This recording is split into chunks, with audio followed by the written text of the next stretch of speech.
les Américains font l'objet d'une image d'Épinal. Ils seraient entrés en guerre pour venir sauver la civilisation européenne, pour venir sauver la France. Colonel Stanton, Lafayette nous voici, etc. Oui, bien entendu, tout cela est exact, tout cela est vrai, mais l'historien se doit d'être un petit peu le poil à gratter de la mémoire. Et l'historien apporte des faits et rend intelligible un passé, plus que des stéréotypes. Et je voudrais effectivement revenir quelque peu en arrière avant de juger la fin de l'année 1918. En gros, la problématique d'aujourd'hui, pour moi, c'est la fin de l'année 1918 est-elle américaine? Voilà. Et si, comme tout le monde le pensait, la guerre s'était poursuivie en 1919, parce que peut-être que dans votre tête, le 11 novembre est une fin normale, mais non, ce n'est pas une fin normale. Personne, le fin septembre ou même début octobre 1918, personne ne pense que la Grande Guerre va se terminer le 11 novembre. Et tous les plans d'attaque, y compris les plans alliés, font état d'une grande offensive générale le 14 novembre 1918. Et tout le monde pense que la guerre va se terminer au mieux au printemps 1919. Donc ayez ça en tête. Faire de l'histoire, c'est éviter les anachronismes. C'est être prisonnier de la chronologie. Or, effectivement, le 11 novembre 1918 n'est pas inscrit dans le marbre. Première remarque. Pour comprendre cette problématique, c'est-à-dire pour savoir si, oui ou non, les Américains jouent un rôle absolument déterminant dans la fin de la guerre, il convient de revenir un petit peu en arrière. Et il convient de revenir, et je m'en excuse si ça a déjà été fait, mais à l'entrée en guerre même des États-Unis, en avril 17. Parce que c'est là que l'on va comprendre effectivement un certain nombre d'enjeux que l'on va retrouver en 1918 et qu'on aurait retrouvé davantage encore en 1919. Alors pourquoi les États-Unis n'entrent pas en guerre en 1914 ? D'une part, parce que Woodrow Wilson, élu président fédéral en 1912, c'est un juriste, Wilson, ne l'oubliez jamais, c'est un professeur des universités, juriste. Donc il a du monde un regard très religieux, parce qu'il est très croyant, et très juridique. Ce sera important pour comprendre aussi ce qui se passe à Versailles au cours de l'année 19. Wilson, lui, appartient à ce qu'on appelle le mouvement progressisme aux États-Unis, c'est-à-dire un mouvement qui veut lutter contre les inégalités sociales, qui veut lutter contre les grands trusts, et qui dit en gros l'Amérique d'abord. C'est-à-dire, occupons-nous de ce qui se passe sur le territoire états-unien avant de regarder ce qui se passe en Europe. Ce qui se passe en Europe ne nous concerne pas, en gros. Et puis, deuxième raison de la non-intervention états-unienne en 1914, vous avez là une population de 98 millions d'habitants. Sur 98 millions d'habitants, 9 500 000 est d'origine allemande. Vous avez en plus de très nombreux Irlando-américains, pour qui l'Angleterre n'est pas franchement le pays ami, puisque les Irlandais subissent un régime de colonisation très dur depuis le XVIIe siècle. Donc 9 millions d'origine allemande qui ne veulent pas que l'on entre en guerre contre leur pays d'origine. Quelques millions d'Irlandais et Irlando-américains qui ne souhaitent pas entrer en guerre aux côtés de l'Angleterre. Et puis, New York, plus grande ville juive du monde déjà, et les Juifs ne veulent pas entrer en guerre aux côtés de la Russie, qui fait pogrom sur pogrom. Donc vous avez toute une série de raisons qui expliquent que les États-Unis n'entrent pas en guerre. Pour eux, c'est hors de question. Et puis, les États-Unis n'entrent pas en guerre tout simplement par intérêt économique. Ils sont en plein boom, en plein développement, et la guerre est toujours un perturbateur économique. Et donc ça, ils l'ont bien compris. Alors pourquoi maintenant, entre 1914 et 1916, fin 1916, pourquoi y a-t-il une évolution considérable ? Je rappelle que Woodrow Wilson est réélu en novembre 1916 avec un programme électoral très clair qui tient en une phrase « He kept us from war ». Il nous a préservés de la guerre. C'est-à-dire que toute la campagne électorale de Woodrow Wilson est construite sur l'idée que les États-Unis vont rester en paix. Nous sommes en novembre 16, cette réélection. Et vous voyez bien la chronologie, 4 mois plus tard, 5 mois plus tard, les États-Unis entrent en guerre. Qu'est-ce qui s'est passé entre novembre, réélection de Woodrow Wilson, et avril 1917, entrer en guerre. Ce qui s'est passé, ce sont deux choses majeures. Deux choses majeures, je vais y arriver, je me suis levé très tôt ce matin, je m'en excuse. Première chose majeure, le fait que dès 1915, en fait, les États-Unis, pas les autorités officielles états-uniennes, mais notamment les décideurs économiques, les banques, par exemple. Les banques ont choisi très clairement leur camp. Vous regardez les activités de la banque Pierpont Morgan, par exemple, une des plus grandes banques états-uniennes, eh bien vous apercevez que dès 1915, elle a fait son choix. Elle a fait le pari que ce seraient les Franco-Anglais qui gagneraient la guerre. C'est-à-dire qu'elle continue de prêter de l'argent aux Franco-Anglais alors qu'elle cesse d'en prêter aux empires centraux. C'est-à-dire que le choix est un choix économique, un pari économique. Hein. Ce sont les Français et les Anglais qui vont gagner la guerre. Bon, ça c'est quand même important. Autre chose extrêmement importante, bien entendu, la guerre sous-marine à outrance. Fin janvier 1917, l'amirauté allemande annonce qu'à partir de février 1917, elle va désormais couler non seulement les navires belligérants, mais qu'elle coulera désormais tout navire neutre commerçant avec les belligérants. Par parenthèse, il faut un petit peu minorer le rôle du torpillage du Lusitania. Le Lusitania, c'est un navire britannique coulé en mer d'Irlande, au début de la mer d'Irlande, transportant... il est enregistré comme croiseur auxiliaire, le Lusitania. Donc, si vous voulez, les gens qui naviguaient sur le Lusitania savaient très bien ce qu'il faisait. Il a une cargaison de munitions, par exemple. Les 128 morts américains du Lusitania n'ont pas été le déclencheur que l'on dit souvent. C'est après. Le Lusitania, c'est 15. Il faut attendre 2 ans pour l'entrée en guerre des États-Unis. Mais en tout cas, cette décision de l'amirauté allemande est absolument fondamentale. C'est elle qui va faire pour la première fois prendre conscience d'une menace économique énorme. C'est-à-dire que désormais, les intérêts économiques américains sont touchés. Vont être touchés.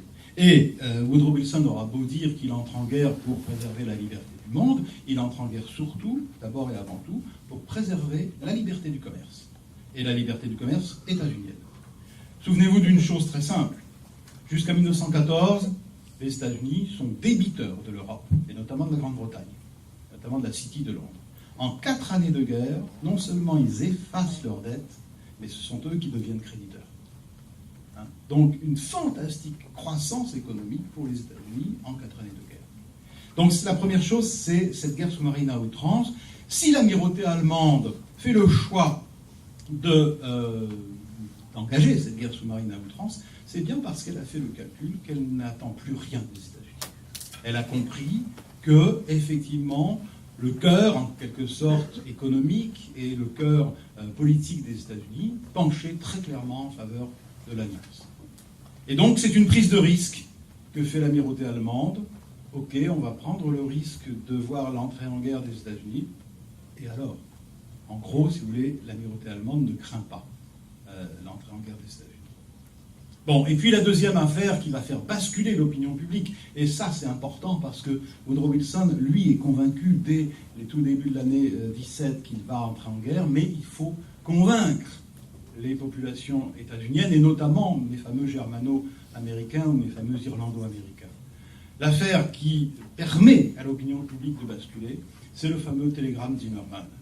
Nous sommes donc début février 1917, et Zimmermann est un haut fonctionnaire de la Wilhelmstrasse, du ministère des Affaires étrangères, il va devenir d'ailleurs ministre des Affaires étrangères, et il envoie un télégramme crypté aux Mexicains. Ce télégramme crypté est intercepté par les services secrets britanniques, décrypté, et bien entendu, les Britanniques se font un malin plaisir de livrer cela aux Américains. Que dit le télégramme Zimmermann? Eh bien, il incite tout simplement le Mexique à entrer en guerre contre les États-Unis. En échange, le Mexique recevrait à nouveau les territoires perdus du sud des États-Unis, notamment à la suite du fameux traité de Guadalupe Hidalgo de 1848. Guadalupe Hidalgo, c'est quelques années après les épisodes que vous connaissez, ne serait-ce que par le cinéma, Fort Alamo, etc. Bon. Et donc les États-Unis avaient récupéré sur le Mexique, le Texas et une partie d'un autre État. Donc le Mexique est incité à entrer en guerre contre les États-Unis pour, bien entendu, faire une pression sur le sud des États-Unis. Or, le Mexique, c'est un petit peu le poil à gratter des États-Unis. Parce que, effectivement, la rivalité, depuis les années 1850-60, et même avant, pardon, depuis les années 1830, la rivalité est très vive, très très forte. Et il faut se souvenir qu'un certain général Pershing, avant de commander en chef les troupes américaines en Europe, eh bien, mène en 1914 une expédition à Mexico City. C'est-à-dire que vous avez une armée américaine qui est habituée à intervenir contre le Mexique. Bon, et alors cette affaire du télégramme Zimmerman est effectivement la goutte d'eau qui permet à Woodrow Wilson de convaincre son opinion publique qu'il faut entrer en guerre. Donc vous voyez, les enchaînements sont quand même chronologiquement très rapprochés. Alors maintenant, voilà, les États-Unis sont entrés en guerre en deux votes, 4 et 6 avril 1917, au Sénat et à la Chambre du Congrès. Il y a une certaine opposition quand même. Il y a plus de 50 congressmen qui votent contre l'entrée en guerre. Donc ça n'est pas une entrée en guerre qui va de soi. Alors il reste à faire la guerre. Il reste à faire la guerre, et pour faire la guerre, il faut une armée. Cette armée américaine, comme l'a rappelé Mme Jacouty, n'existe pas. Elle n'existe pratiquement que sur le papier. Quelques chiffres, si vous voulez. L'armée, ce qu'on appelle la Regular Army, c'est-à-dire non pas la garde nationale qui a vocation, je le rappelle, de n'intervenir que dans son état d'origine à l'époque. Elle ne peut pas être projetée, la garde nationale. Donc l'armée régulière, si vous voulez, c'est 85 000 hommes. C'est 85 000 hommes pour une population de 98 millions d'habitants. Ça veut dire que cette armée régulière états-unienne, c'est moins que l'armée bavaroise. Voilà. Et sur ces 85 000 hommes, vous avez 33 000 fantassins, vous avez 18 000 membres de l'artillerie côtière. Cette artillerie côtière qui a un statut très particulier dans l'armée des États-Unis, c'est le pendant, si vous voulez, du Marine Corps, c'est-à-dire que c'est une armée dans l'armée, en quelque sorte. Et puis surtout, vous avez 19 000 soldats américains qui sont déployés à l'extérieur, c'est-à-dire essentiellement aux Philippines. Ça veut dire quoi? Ça veut dire que notre armée américaine de 1917, c'est une armée de papier, en quelque sorte, et c'est une armée qui a l'habitude de combattre soit contre les Mexicains, soit contre les Indiens, soit contre les Philippins. C'est une armée de maintien de l'ordre. Ce n'est pas une armée qui sait combattre comme on se bat en Europe depuis 4 années. Elle ne sait pas faire. Et elle n'a pas les moyens matériels. Donc, effectivement, première révolution culturelle, eh bien, cette photo. Puisque, effectivement, les États-Unis vont être obligés de passer, pour la deuxième fois de leur histoire, à la conscription. Peut-être que ce serait mieux que je parle sans, non? Je ne sais pas. Oui. Bon, la conscription a déjà existé. Si vous n'entendez pas, on reprendra le micro, mais la conscription a déjà existé pendant la Civil War, pendant ce qu'on appelle, nous, la guerre de sécession. Les États-Unis avaient été obligés de passer à cette conscription parce qu'ils n'avaient pas assez d'hommes au nord comme au sud. Mais la conscription est une hérésie culturelle pour un anglo-américain. Les Anglais comme les Américains fonctionnent sur le mode de l'armée de métier. Or, ils vont être obligés de passer à la conscription. Pourquoi? Parce que lorsqu'ils font appel aux volontaires pour entrer en guerre en Europe, il y a très très peu de jeunes Américains qui se présentent. En gros, les jeunes Américains, disons les choses clairement, ne veulent pas se battre pour l'Europe. Donc, ils sont obligés de mettre en place une conscription, et j'aime beaucoup cette photo, puisque vous voyez effectivement les civils entrer dans une salle et ressortir, bien entendu, en uniforme. Alors, je dirais que cette armée n'existe pas, ou existe peu. Il faut imaginer l'effort que vont faire les États-Unis en un an, en moins d'un an. C'est-à-dire, là aussi, comprenez le temps ramassé. Hein. En avril 17, donc 85 000 hommes dans la Regular Army. En novembre 18, plus de 2,5 millions d'hommes sous les drapeaux. Avec plus d'1 million d'hommes en Europe, au combat. Donc vous voyez, la montée en puissance de cette armée américaine est proprement extraordinaire. Extraordinaire. Il faut se rendre compte des efforts que ça a nécessité de la part de cette nation américaine. Donc, création d'une armée avec effectivement un soldat américain de 18, je devrais dire, puisque les premières arrivées massives se font à partir de janvier 18, et ce sont surtout les 2 mois de mai et juin 18 qui voient le plus grand nombre d'hommes arriver. Et là, on a des arrivées, alors à tour de bras, si vous me permettez l'expression. Hein, vous avez des arrivées à plus de 100 000 hommes par semaine, hein, en mai et juin. Bon. Le soldat américain est très convenablement équipé en matériel de base. Le fusil modèle 1907 est un excellent fusil, il est copié sur le Mauser allemand. Tout ce qui est uniforme, matériel, courant est de très bonne qualité. Voilà la dotation en gros d'un Américain de 18. Le point américain n'est pas réglementaire. Hein. Voilà, c'est un soldat luxueusement équipé en nombre de paires de chaussettes, de paires de chemises, etc. Il est beaucoup mieux doté que le français de l'époque. En revanche, cette armée américaine n'a pas le moindre matériel lourd. Elle n'a pas le moindre matériel armement collectif. Elle n'a pas de mitrailleuse. Elle a tenté d'en mettre au point une qui s'est révélée catastrophique. Elle n'a pas de mitrailleuse, elle n'a pas de fusil mitrailleur, elle n'a pas de pièces d'artillerie. Et là, vous reconnaissez aisément à son frein de bouche un canon 75 français. C'est-à-dire que vous avez là des Américains qui servent une pièce française, et ça va être le cas pour toutes les pièces. L'artillerie américaine n'existe pas. Et pour le seul mois d'octobre 17, les Français s'engagent à fournir, je m'excuse des chiffres un peu fastidieux, pour un mois, hein, ils fournissent 620 canons de 75 avec 8 millions de coups, 8 millions d'obus, 260 canons de 155 cours avec 1 million d'obus, etc., etc. Ce sont les Alliés qui vont doter les Américains en artillerie, en armement collectif et en matériel lourd, en aviation aussi. Hein. En aviation, là c'est mon petit truc, là, en aviation, tous les avions américains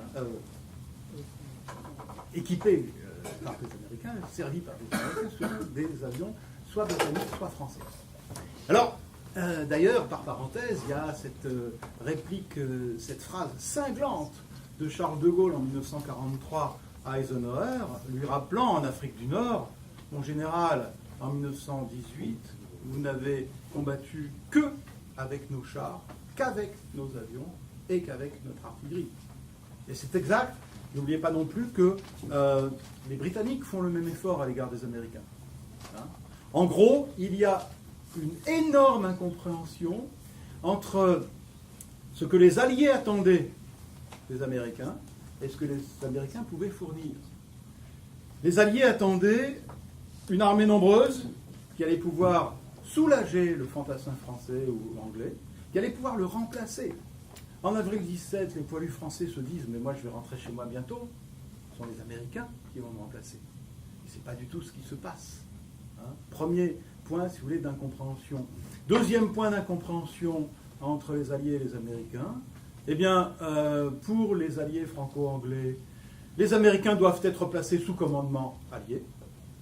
Donc intégrés dans des unités mixtes, hein, ce qu'on appellera l'amalgame, c'est-à-dire une division américaine encadrée par 2 divisions françaises et placée sous commandement d'un général français. Et ce ne sont pas du tout les instructions que donne Woodrow Wilson à Pershing. L'instruction que Pershing reçoit est très claire, vous ne combattez pas sous commandement allié. Donc, multiples incompréhensions dans ce registre.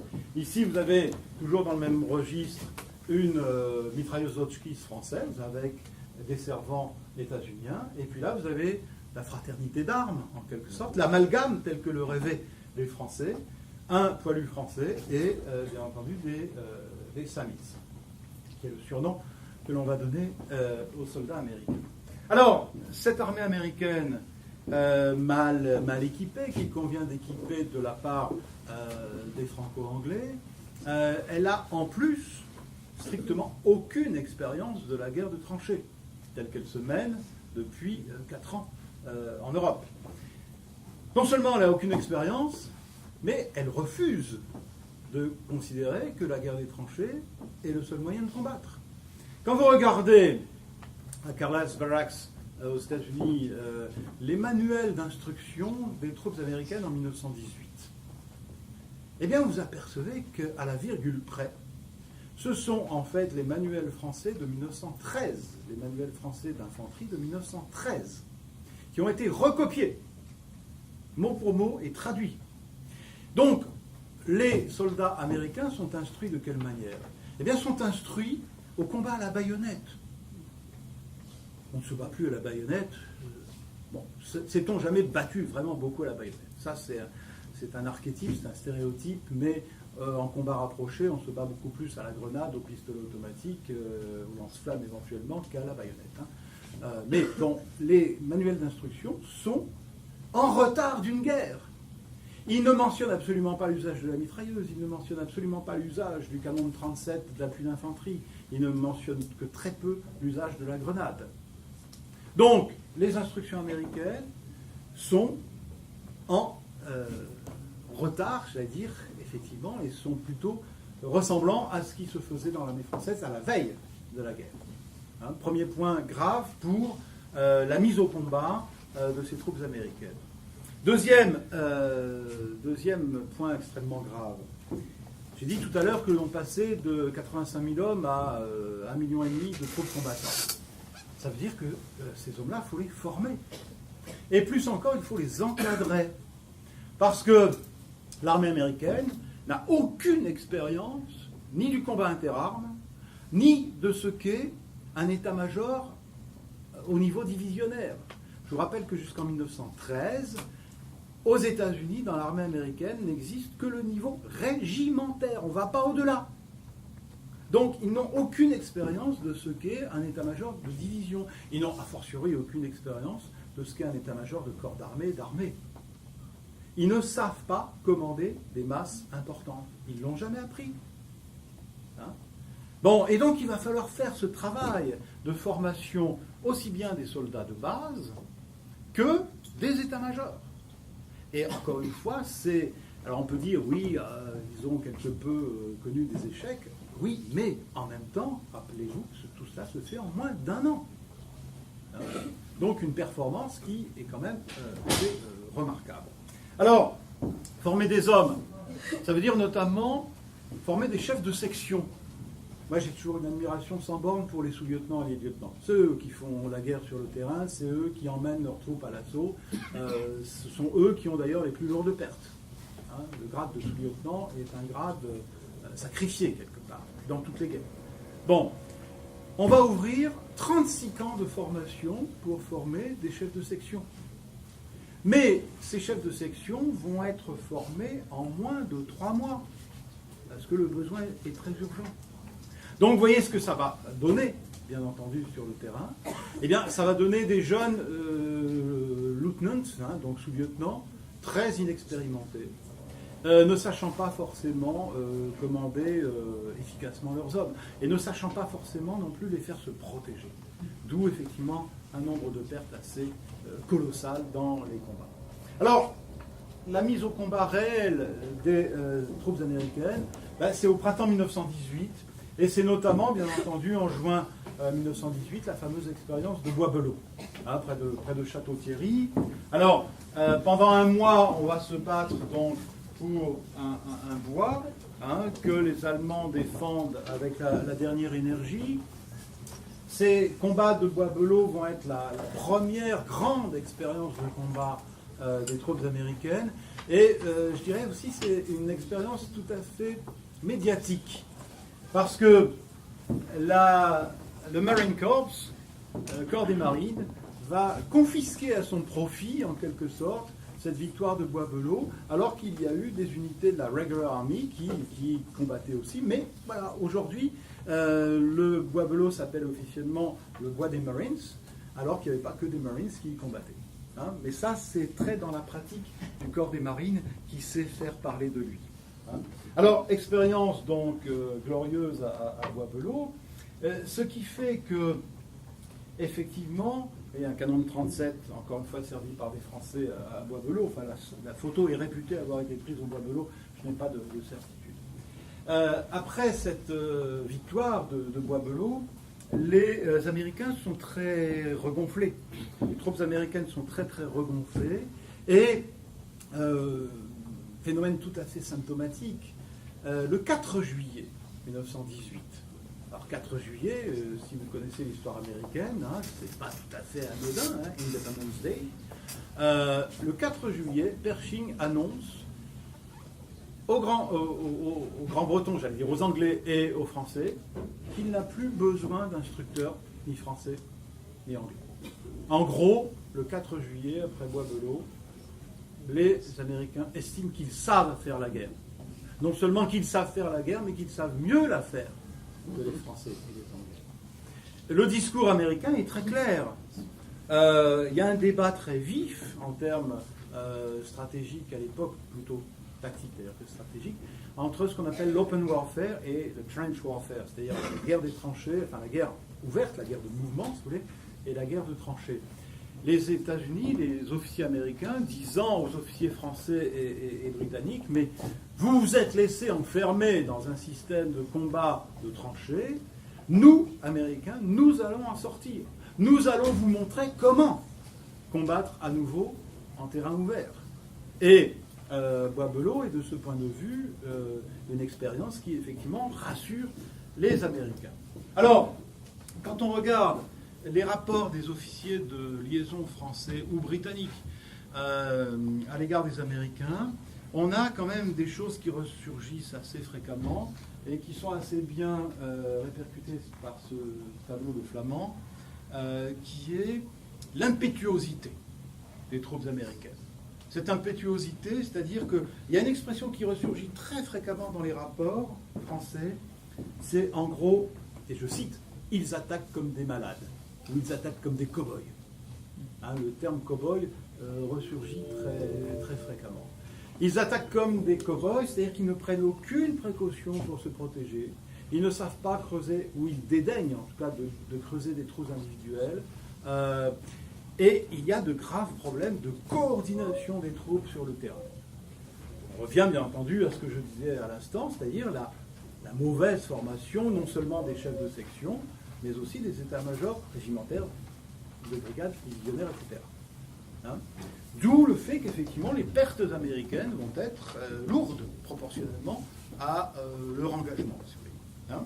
Alors, on a ensuite, après Boisbelot, l'autre grande affaire militaire, c'est l'affaire donc des attaques donc de fin septembre 1918. Mais avant, il faut que je vous passe quand même le saillant de Saint-Mihiel. Pershing a réussi à obtenir de Ferdinand Foch, maréchal désormais depuis le mois d'août, et chef des forces interalliées, a réussi à se faire octroyer une partie du front. Hein, c'est-à-dire qu'il a réussi à obtenir ce que Woodrow Wilson avait exigé. L'armée américaine, la première armée américaine, doit avoir sa partie de front et ne doit pas être placée sous commandement interallié. Et la partie de front qui lui a été octroyée, c'est notamment en Lorraine, bien entendu. Nous sommes à l'est de Verdun, hein, vous avez les Éparges, bien entendu, au lieu de combat de 1915, et vous avez Verdun, bien entendu, plus à l'ouest. Ce saillant de Saint-Mihiel a été constitué en septembre 14. Les Français ont essayé de le reprendre en avril 1915, n'y sont pas parvenus. Vous voyez très bien ce qu'est un saillant, hein, c'est une pointe avancée des Allemands dans le dispositif français.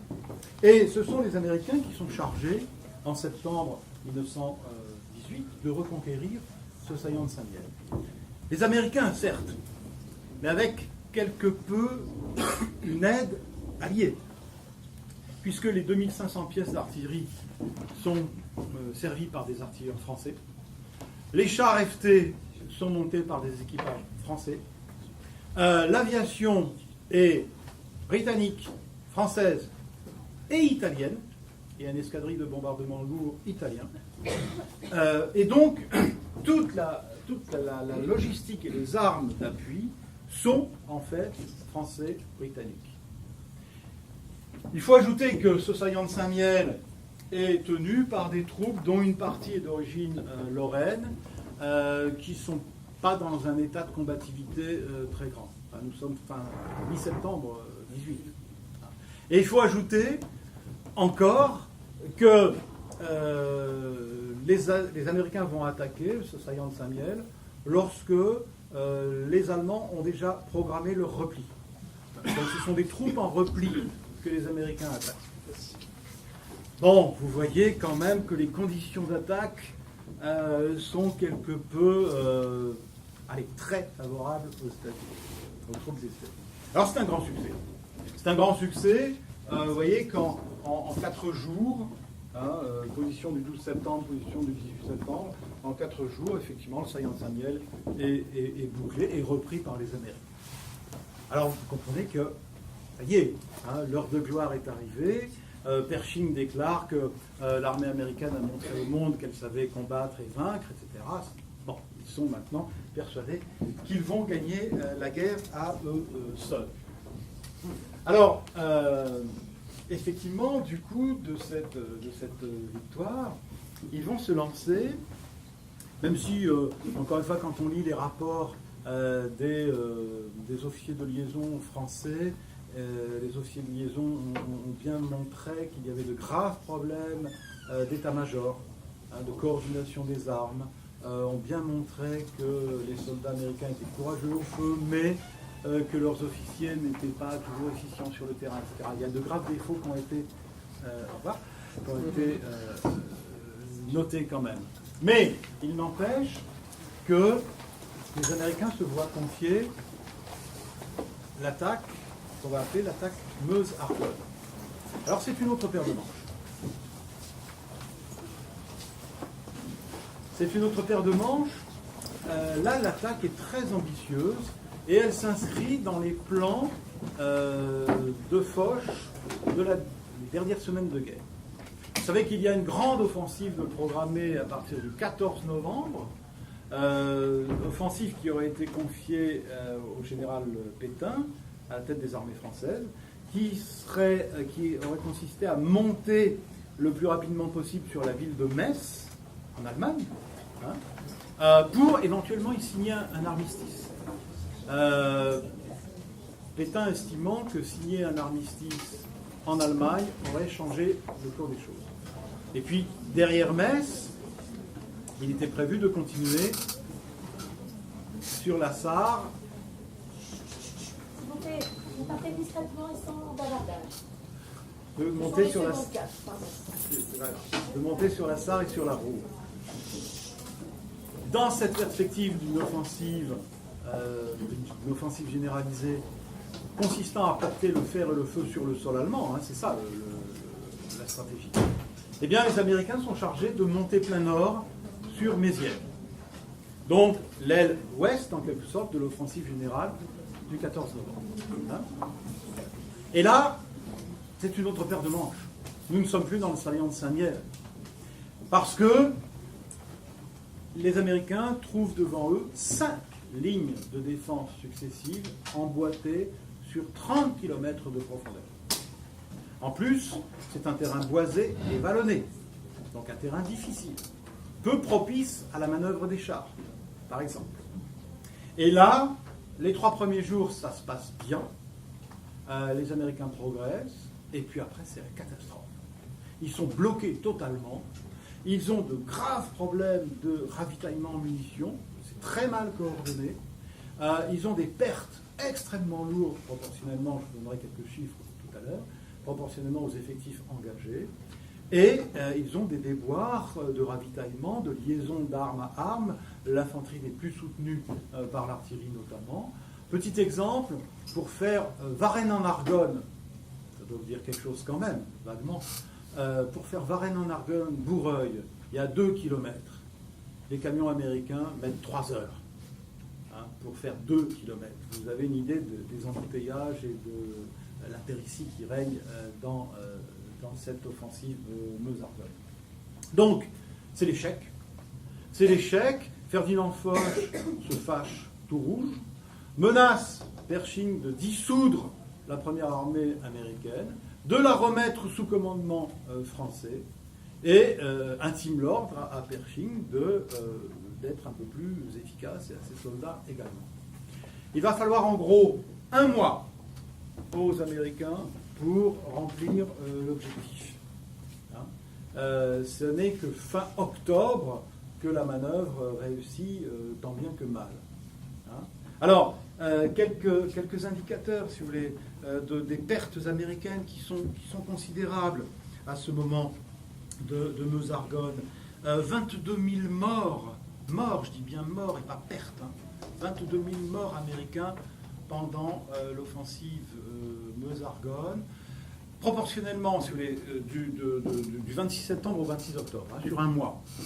Bon, proportionnellement, l'armée française qui tient 650 km de front, et non pas 30, dans le même créneau de date, 26 septembre, 26 octobre, l'armée française a 35 000 morts. Donc vous voyez, la proportion des tués américains en Meuse-Argonne est terrible, terrible. Alors, encore une fois, on retrouve et les défauts et les qualités de ces troupes. Qualité, c'est effectivement l'enthousiasme et l'attaque franche et massive. Défaut, c'est l'inexpérience, c'est l'incapacité à se protéger, et c'est l'incapacité de coordination arme à arme. Le combat interarmes, ils ne savent pas faire. Alors, on pourrait en rester là, mais bien entendu, il reste le plus intéressant pour notre propos d'aujourd'hui. C'est-à-dire, où en sommes-nous après Meuse-Argonne ? D'ailleurs, quand vous allez voir dans les archives américaines, c'est une victoire, mais une victoire, je dirais, in extremis, une victoire difficile. Mais aujourd'hui encore, la mémoire de l'armée américaine est totalement centrée sur Meuse-Argonne. La littérature militaire sur Meuse-Argonne est proprement extraordinaire. Dans les enseignements de West Point, il y a une part Meuse-Argonne absolument considérable, énorme. Bon, alors, pour vraiment poser les questions qui répondent, et je m'en excuse, vraiment aux problématiques de la journée, c'est-à-dire comment finir la guerre, eh bien, il faut simplement se souvenir de l'équilibre des forces. De l'équilibre des forces en novembre 1918. Cette armée de papier américaine, elle est désormais la 2e armée de l'Alliance. Alors, quelques chiffres, et je m'en excuse.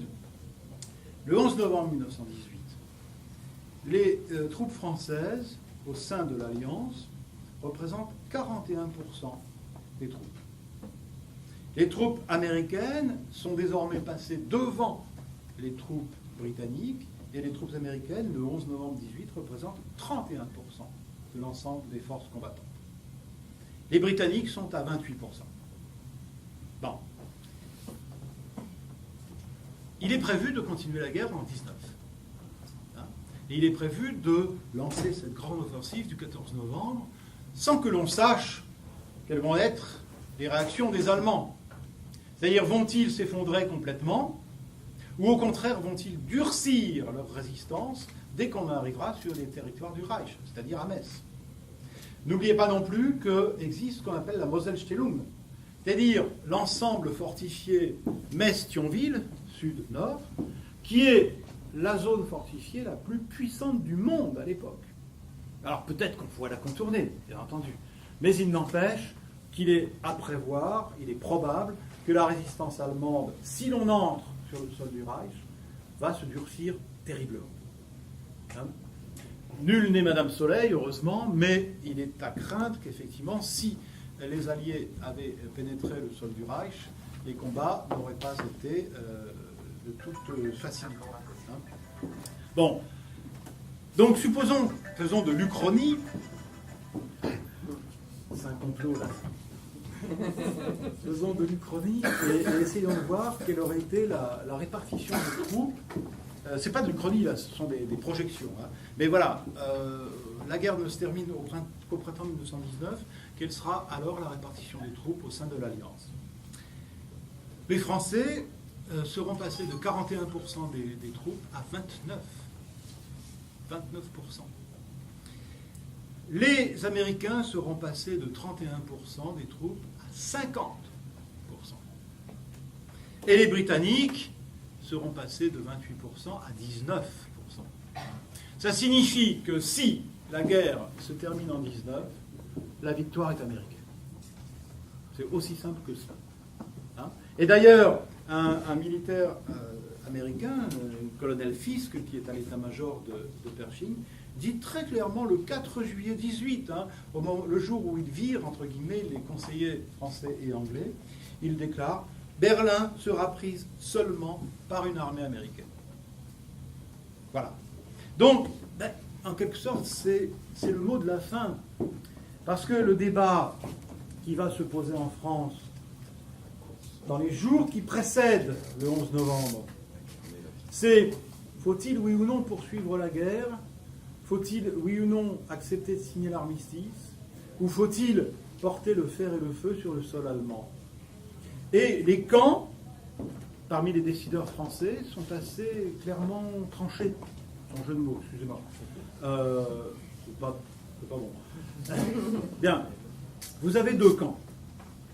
Vous avez le camp de ceux qui sont partisans d'accepter l'offre d'armistice. Tout de suite, maintenant. Hein? L'offre d'armistice commence à circuler à partir du 7 novembre 18.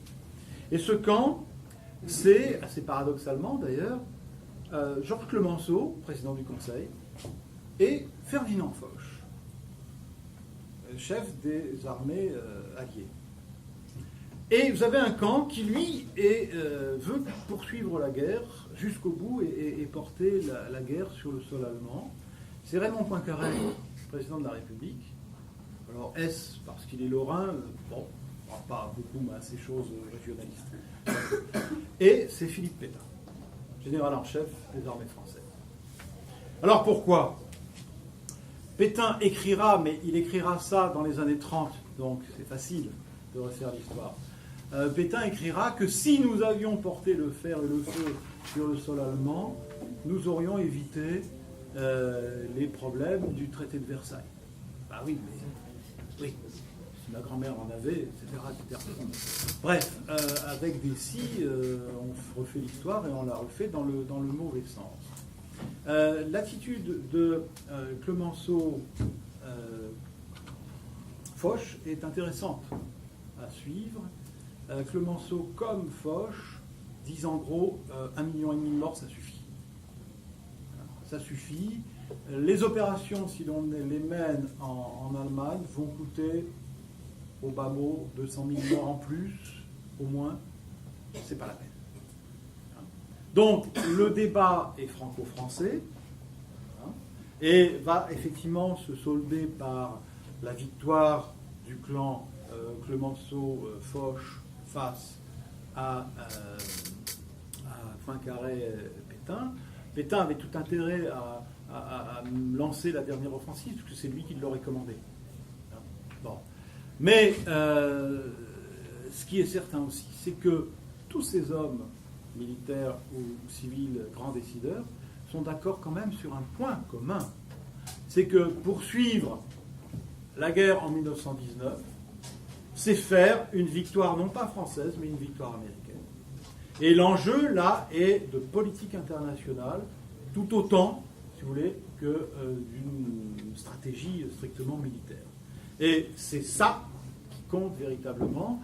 Donc j'espère vous avoir fait toucher du doigt combien en un an, en moins d'un an en fait, l'armée américaine avait fait un effort gigantesque pour se faire, se forger, se former, avec encore des défauts qui subsistent incontestablement en novembre 18, mais que l'enjeu n'est pas seulement strictement militaire, opérationnel, l'enjeu est bien entendu éminemment plus politique 1919 aurait été une victoire américaine et non pas une victoire française.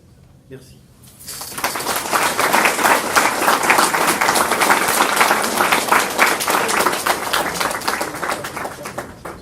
Oui. Est-ce que quand même le fait de ne pas être rentré en Allemagne n'a pas contribué au mythe de l'armée allemande invaincue et du coup poignard dans le dos Bien sûr, tout à fait. Il faut se souvenir quand même que la plupart des troupes allemandes rentrent chez elles acclamées. Acclamées, et notamment acclamées par le créateur de la République de Weimar, qui dit explicitement « vous n'avez pas été vaincus ». Mais encore une fois, soyons historiens, c'est-à-dire ne soyons pas dans l'anachronie. Le traité de Versailles a beaucoup de défauts, mais il n'empêche que il est facile de dire après coup. Nous, historiens, nous connaissons la suite de l'histoire. On sait ce qui s'est passé après. Mais les contemporains, même si les plus intelligents d'entre eux ont bien vu qu'il y avait des choses boiteuses dans le traité de Versailles, les évolutions n'étaient quand même pas inéluctables. Mais effectivement, voilà, le risque est là. Ne pas entrer en Allemagne, c'est prendre un risque pour la paix à venir, mais ne pas entrer en Allemagne, c'est économiser 200 000, 300 000 hommes. L'enjeu est tel. Et il faut se souvenir de la saignée quand même qu'a connue la France. En proportion, il n'y a que la Serbie qui a pire comme pertes humaines. Oui, vous êtes Pourquoi est-ce qu'en fait les Allemands se retirent déjà au saillant de Saint-Denis? Parce qu'ils estiment que c'est un saillant qui n'offre plus la moindre utilité stratégique. Donc en fait, ils sont déjà en train de préparer la défense du Reich, du Deuxième Reich. Donc effectivement, il s'agit d'économiser des soldats, et donc ils sont en plein repli parce qu'ils pensent se défendre sur la Moselle-Stellung notamment, plus au nord, sur la région fortifiée de Metz. Est-ce que je peux ajouter quelque chose, professeur? Le repli du saillant de Saint-Mihiel me fait un petit peu penser à ce qui s'est passé aux éparges. C'est-à-dire que la bataille des éparges a duré interminablement pour arriver à une espèce de statu quo, à l'issue duquel on a décidé de ne plus se battre pour les éparges, qui n'étaient jamais qu'une crête. Oui. Est-ce que c'est comparable? Un petit peu, mais le saillant de Saint-Mihiel dépend beaucoup de la crête des éparges. Puisque en 15, la crête des éparges doit être prise pour éventuellement lancer une action sur Saint-Mihiel et sur la Wavre. Alors effectivement, les éparges, c'est un promontoire de, allez, pour ceux qui connaissent, 300 mètres de large sur 600 mètres nord-sud, enfin est-ouest, pardon. C'est très petit. Alors effectivement, on s'y bat furieusement en 15, et là c'est l'expérience merveilleuse de Maurice Genevoix. On s'y bat encore, il y a une guerre des mines encore en 16 et en 17. Et les Américains conquièrent la crête des éparges comme une lettre à la poste en 18, mais pour cause, elle n'est pas défendue. Il y a une question là-bas de alors à vous. Oui, je sais que vous êtes de Metz. La garnison de Metz, elle était absolument intacte pratiquement le 11 novembre. Là, alors, je ne suis pas de Metz, j'habite Reims, mais j'ai été turbo-prof à Metz pendant 16 ans. Non, mais la garnison était...